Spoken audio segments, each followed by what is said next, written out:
Bonjour.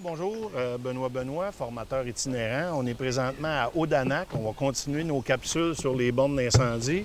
À mes côtés, j'ai Kent Abomsawin, le chef des travaux, publics, hein, c'est ça. Et puis, j'ai aussi Christopher. Fait que ce matin, ce qu'on va faire, c'est on va faire différentes capsules sur différentes bornes d'incendie, comment démanteler les chapeaux, en complément à une autre vidéo qu'on a déjà faite auparavant. Fait qu'aujourd'hui, ce qu'on va faire, on va voir les mécanismes ou les chapeaux pour des bornes d'incendie Mekavetti. On a la vieille Mekavetti M67 puis la nouvelle Mekavetti Brigadier M67. On va faire la même chose aussi avec les bornes fontaines qu'on ne fabrique plus maintenant, mais la fameuse Canron CT ainsi que la Drolette 400, qui sont des variantes des Mekavetti. On va voir aussi la Canada Valve. On va voir la Daigle D67, puis sa nouvelle variante qui est la Concorde Premier D67. Et finalement, on va voir aussi la Muller Centurion. OK, comme on travaille sur le bord de la rue, il y a des mesures de sécurité à prendre. On doit sécuriser notre environnement de travail, entre autres, en délimitant un périmètre de protection avec des cônes. On va aussi s'assurer d'être visible avec tous les équipements de protection individuelle, c'est-à-dire dossards ou salopettes comme ça, casques, gants, etc. Première chose à faire, on doit isoler notre borne d'incendie en fermant la vanne d'isolation pour être sûr qu'on n'a pas de pression ou on n'a pas d'eau qui s'en va vers la borne d'incendie. OK, maintenant qu'on a fermé la vanne d'isolement, ce qu'on va faire, c'est s'assurer qu'on a vraiment bien fermé la vanne en enlevant nos capuchons et en ouvrant la borne d'incendie pour s'assurer qu'on dépressurise tout ce qu'il y a en dessous. Si la borne d'incendie ou si la vanne d'isolement est mal fermée, on va avoir de l'eau qui va remonter. Il va falloir travailler la vanne pour essayer de la fermer comme il faut. Maintenant qu'on s'est assuré que la vanne est bien fermée, on a ouvert notre borne d'incendie, on va procéder au démantèlement du capuchon de la borne d'incendie. Donc, on va y aller par étapes. On va enlever le capuchon qui est ici. En dessous de ça, on va voir, il y a comme un gros écrou qui est moulé avec le corps de la borne d'incendie. On va utiliser des outils spéciaux pour pouvoir dévisser tout ça. C'est la partie la plus difficile du démantèlement de ce modèle de borne d'incendie-là. Habituellement, pour enlever les vis, on a deux vis plates qui sont ici. Parfois, elles aussi sont prises dans la rouille. Fait qu'on peut utiliser un outil impact comme ceci. Fait qu'un petit outil impact manuel, on vient appliquer une pression, puis avec le marteau, on vient cogner quelques fois, puis ça va dévisser pratiquement tout seul. Ça, c'est la clé spéciale qui est faite pour ce modèle de borne d'incendie-là. Si on regarde, on a la forme hexagonale comme un boulon qu'on va venir installer là-dessus. Comme de raison, c'est très difficile à tourner. Il se peut que ce ne soit pas suffisant, juste cet outil-là. Parfois, on peut utiliser un tube de rallonge pour avoir plus de force. Ce que je préfère utiliser pour ma part, c'est ce qu'on appelle en bon français un tire-fort qui va nous permettre d'appliquer une pression sur la borne d'incendie. On va voir comment on va appliquer la pression pour pouvoir dévisser le tout.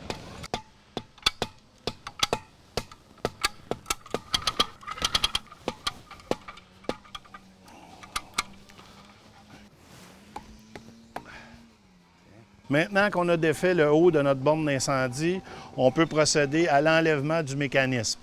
Les modèles Mekavetti, que ce soit les Mekavetti M67, les vieilles, ou les nouvelles Brigadier, que ce soit aussi les modèles Canron ou Drolette 400, on a besoin d'un outil spécial pour éviter d'abîmer le mécanisme en bas. Donc, ce qu'on utilise, c'est notre clé de démantèlement, mais aussi ce petit outil qui va nous permettre de soulever la tige du mécanisme au complet pour éviter d'endommager les ailettes. Donc, on vient visser ça complètement. On vient remonter le mécanisme. Puis ensuite de ça, on va pouvoir dévisser comme avec toutes les bornes d'incendie de cette manière avec notre barre. Si vous regardez l'ouverture qui est ici est plus grande que notre tuyau pour la simple et bonne raison que quand on va venir dévisser, bien, il faut que ça joue un petit peu. Maintenant, on est rendu à la partie supérieure. La partie supérieure, on a le carter. Les vieux modèles Mecavity M67, bon, ben, on avait un carter en fonte. Okay? Les nouveaux modèles, l'écrou de manœuvre, qui est en laiton ici, est rallongé pour former le carter aussi. Ici, on vient voir, on remarque que notre vieux modèle, le problème qu'il y avait avec ça, c'est que l'eau montait, puis l'hiver, avec la gelée, bien, ça craquait. On a la preuve évidente ici. Donc, on va devoir changer le carter pour un neuf. Et comme de raison, ça va être encore un carter en fonte. Donc, ils sont à surveiller ces bornes d'incendie-là pour s'assurer qu'il n'y a pas d'eau qui reste là-dedans. La meilleure façon, c'est de rajouter de la graisse, donc de remplir le vide avec de la graisse végétale comme de raison.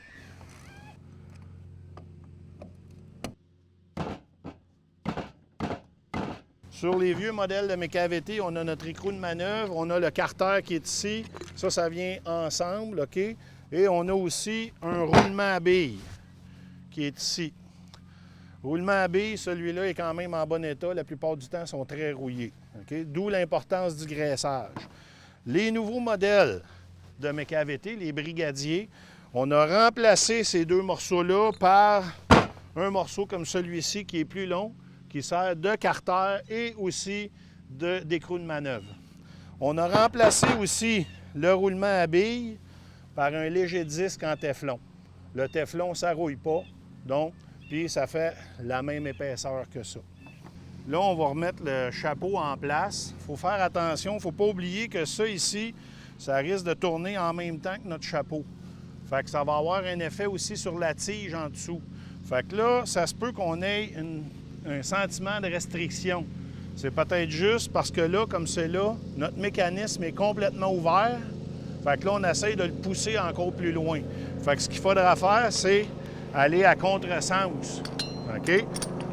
Pour s'assurer qu'on remonte le mécanisme. OK? Puis là, on va pouvoir visser.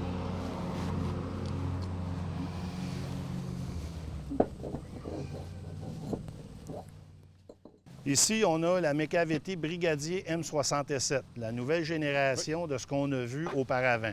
On a vu qu'on avait beaucoup de difficultés à pouvoir dévisser le chapeau de la borne d'incendie. Si on regarde avec celle-là, c'est beaucoup plus simple. On a 4 boulons, OK, avec des têtes hexagonales, un peu comme des clés Allen. Fait qu'on va tout simplement défaire ça pour pouvoir enlever le capuchon. Fait qu'on n'a pas de besoin de notre effet de levier avec le tire-fort et tout ça. On va vous montrer aussi l'écrou de manœuvre qui est fait en laiton, qui est beaucoup plus long et qui remplace le carter qui était fendu sur l'autre borne d'incendie.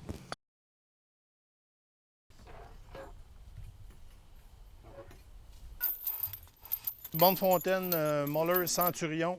Une des particularités de la Moller Centurion, c'est que le carter, lui, il est rempli d'huile minérale. Fait qu'il faut faire attention. Le petit bouchon qu'on a ici, c'est un bouchon de remplissage pour l'huile minérale. L'autre affaire, si on veut pas prendre de risque, on devrait avoir une seringue avec un tuyau pour essayer de pomper l'huile minérale. Sinon, l'huile minérale va tout simplement s'en aller dans le fond. Pour le reste, on a une série de 8 boulons à défaire. On va être capable d'enlever le chapeau. Encore une fois, ça nous prend une clé spéciale pour venir dévisser le chapeau. Cette clé-là, bien, elle ressemble à ça. Fait que ça va nous permettre de pouvoir dévisser le top, l'écrou ici. Fait qu'on peut voir que notre chapeau est monopièce en fonte. OK? On a vu les désagréments qu'on peut avoir avec des carters en fonte. Bien, celui-là, le fait qu'on le remplisse d'huile, bien, ça vient remplacer l'eau qui va faire en sorte qu'en théorie, ça ne devrait pas craquer puis ça demeure lubrifié. OK? De ce côté-ci, avec ma clé spéciale, je peux venir dévisser l'écrou qu'il y a là pour venir enlever mon écrou de manœuvre qui est ici, tout simplement. L'autre particularité de la Moller Centurion, c'est que la tige qui descend, au lieu d'être carrée puis d'utiliser nos outils habituels, la tige est ronde. Ça nous prend un autre outil pour pouvoir le dévisser. Cet outil-là, si on regarde, j'ai 2 encoches ici et c'est un tube creux qui est rond. OK? Donc, je viens tout simplement l'insérer là-dedans. J'ai une tige transversale qui va faire en sorte que je peux venir mettre mon outil puis ensuite de ça pouvoir dévisser. Une fois qu'on a terminé de remonter notre borne d'incendie, il ne faut pas oublier de rajouter de l'huile à l'intérieur parce que c'est l'élément clé qui va faire en sorte que ça ne fendra pas ou que ça va être lubrifié. Donc, il faut s'assurer d'ouvrir le petit bouchon qu'on a ici. Et ensuite de ça, on va y mettre de l'huile minérale. C'est certain qu'il y a des compagnies qui vendent de l'huile pour les bornes d'incendie. Ils vendent ça aux 4 litres, à peu près 80 le contenant. Ou vous pouvez tout simplement acheter de l'huile minérale que vous allez trouver en pharmacie. C'est de grade alimentaire aussi, donc il n'y a pas de souci avec ça. Idéalement, ce que je vous recommande, c'est peut-être d'utiliser une bouteille style bouteille à ketchup ou moutarde. Vous pouvez mettre l'huile dedans, puis ça va très bien pour remplir le bassin d'huile ici.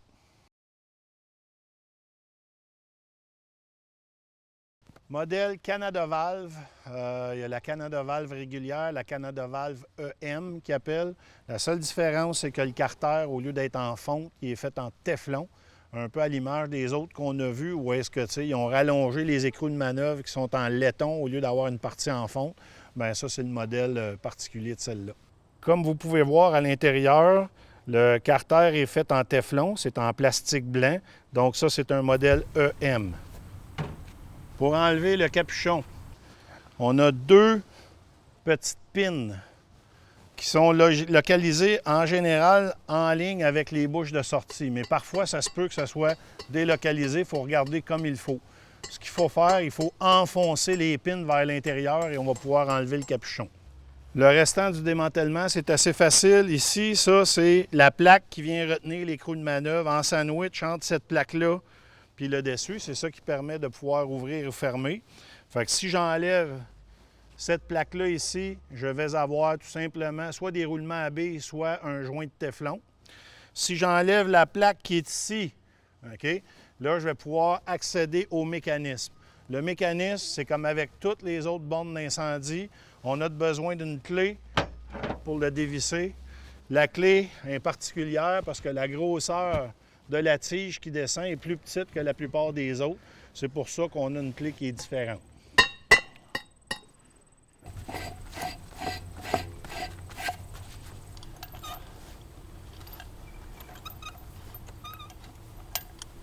Ici, on a une borne qui s'appelle Drolette 400. C'est plus fabriqué, mais c'est encore en cours dans plusieurs communautés.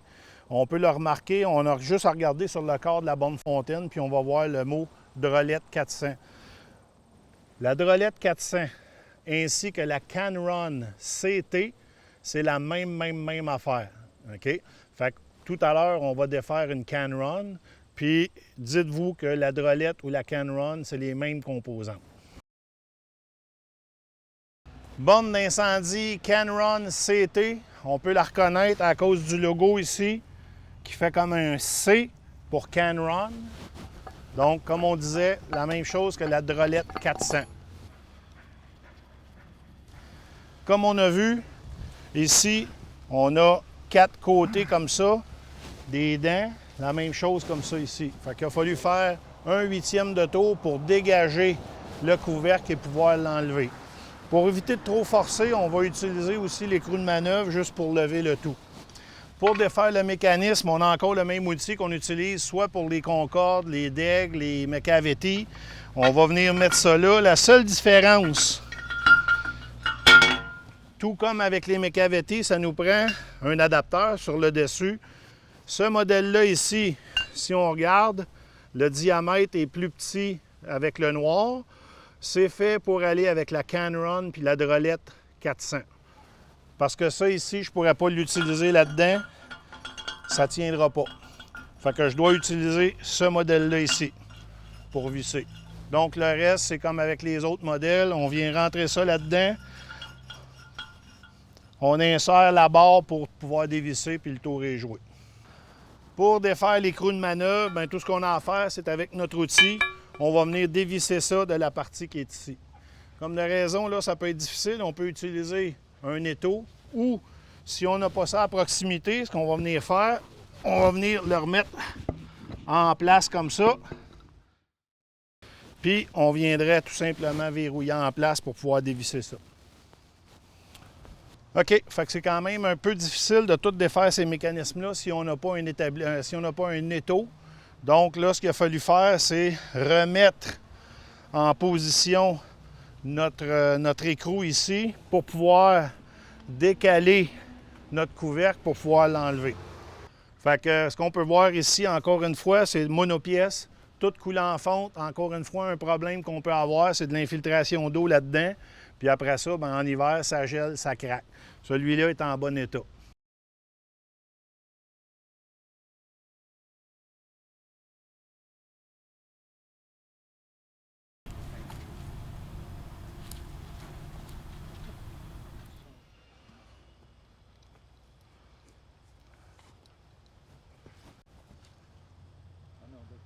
Ici, on a une Concorde D67M.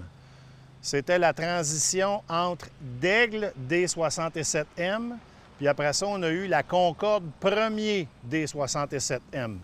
La seule différence qu'on a, le capuchon est fait pareil, mais encore une fois, le carter il est fait en fonte au lieu d'être avec l'écrou de manœuvre en laiton. Donc, ça aussi, il faut porter attention pour être sûr que ce n'est pas fracturé ou cassé avec le temps. Les nouveaux modèles, la Concorde D67M premier, bien là, à ce moment-là, c'est en laiton, c'est beaucoup plus durable. Comme on a vu, on a différents modèles, les MKVT M67 qui sont devenus les MKVT Brigadier. On a les Daigle D67M qui ont passé par Concorde D67M, qui sont rendus des Concorde premiers. On peut toujours, dans ces cas-là, exceptionnellement, on peut toujours remplacer les composantes pour les transformer comme si c'était des nouveaux modèles. OK? Donc, on a juste à changer les parties du haut. On pourrait remplacer notre carter en fonte par un écrou de manœuvre plus long en changeant aussi certaines composantes du dessus sans avoir à creuser, sans avoir à tout remplacer la borne d'incendie. Par contre, on ne pourra pas faire ça avec les plus vieux modèles qu'on a vus comme la Canron, la Drolette ou d'autres vieilles compagnies comme ça qui n'existent plus. Dernière partie de notre présentation, ici, on a des mécanismes qui sont dans le bas de nos bornes d'incendie pour 3 différents modèles. Ça, c'est un modèle Canada Valve. Ça ici, c'est un modèle MKVT. Mais je vous le dis tout de suite, le modèle MKVT, tout comme les Canron, tout comme les Drolettes, c'est à peu près le même principe. Et finalement, on a le modèle pour les Concorde premier, Daigle, Concorde. OK? Donc, c'est 3 différents types de mécanismes. Dans tous les cas, on a un système de drainage. Ici, si on regarde, on a des petites ouvertures qui sont là, qui sont raccordées à des trous en surface comme ça. On a des ouvertures qui sont ici, à 3 endroits, qui sont raccordées aux trous qu'on a là. Ça ici, c'est fixé en place avec des vis. Et habituellement, quand la borne s'ouvre, les drains sont fermés. Quand on ferme la borne, bien ça vient lever un petit peu, puis ça permet de drainer la borne fontaine via ces 3 ouvertures-là dans ce cas-ci. Pour ce qui est de la MKVT ou des autres modèles semblables, si vous regardez, j'ai un trou ici, OK, qui est raccordé à cette bandelette ici, en caoutchouc. Donc, quand ma borne d'incendie est en position fermée, OK, bien, j'ai une ouverture complète pour que ça puisse drainer. Quand ma borne d'incendie est en position ouverte, ça s'en va comme ça. On voit ici l'ouverture, OK, qui est bloquée présentement par la bandelette. Quand la borne est en position fermée, bien là, à ce moment-là, ici, mon ouverture est totale, puis ça peut se drainer. On a ici le modèle Canada Valve, qui est un petit peu sur le même principe que pour la Concorde, c'est-à-dire qu'encore une fois, j'ai 3 trous ici, OK? J'ai mes bouchons Donc, quand ma borne d'incendie est en position ouverte, ça, les drains sont fermés. Si je ferme ma borne d'incendie, à ce moment-là, je viens ouvrir puis ça peut se drainer. Dans ce cas-là, les trous sont ici, puis ça s'en va dans une autre partie qui est dans le corps de la borne d'incendie pour aller se drainer à l'extérieur. On a utilisé ces outils-là pour nos bornes d'incendie McAvity, bornes d'incendie Canron ainsi que Drolette. Pourquoi? Parce que quand notre borne d'incendie est mise hors pression, qu'est-ce qui se produit? Ma borne d'incendie est en position ouverte. Donc, comme ça. Si j'essaie de tourner pour dévisser mon mécanisme ici, je viens dévisser ça, il y a trop de force qui est appliquée sur ces deux ailettes-là, qui va faire en sorte que je risque de les crocher ou même de les briser. Là, je viens de rendre capote ma borne d'incendie. Donc, avec ces petits outils-là que je venais visser sur ma clé d'enlèvement en haut, bien, ce que je faisais, c'est que je venais remettre ma borne d'incendie comme si elle était en position fermée. Et ensuite de ça, si vous regardez ici, c'est beaucoup plus fort. Fait que quand je viens dévisser le mécanisme, je ne risque pas de crochir les ailettes. Bon, en conclusion, on a vu que ce n'est pas si compliqué que ça de réparer des bornes d'incendie ou de démanteler des bornes d'incendie. Principalement, ça nous prend des bons outils. On a des outils généraux comme des clés à rochet, des clés régulières, des marteaux, des tournevis, certains outils plus spécifiques. Avec le temps, on peut s'équiper. Mais on a aussi des outils qui sont vraiment faits pour nos équipements, qui ne serviront qu'à cela. Okay? Des outils comme ces clés-là pour démanteler, pour aider à enlever ou dévisser les pièces. Des clés comme celle-là pour dévisser les têtes. Il faut prendre une grande précaution avec ça, s'assurer que c'est bien remisé et s'assurer que tout le monde sait que ce sont des outils qui sont utiles. Pour le reste, comme je disais, les outils, vous allez générer votre coffre d'outils au fur et à mesure que vous allez voir le besoin.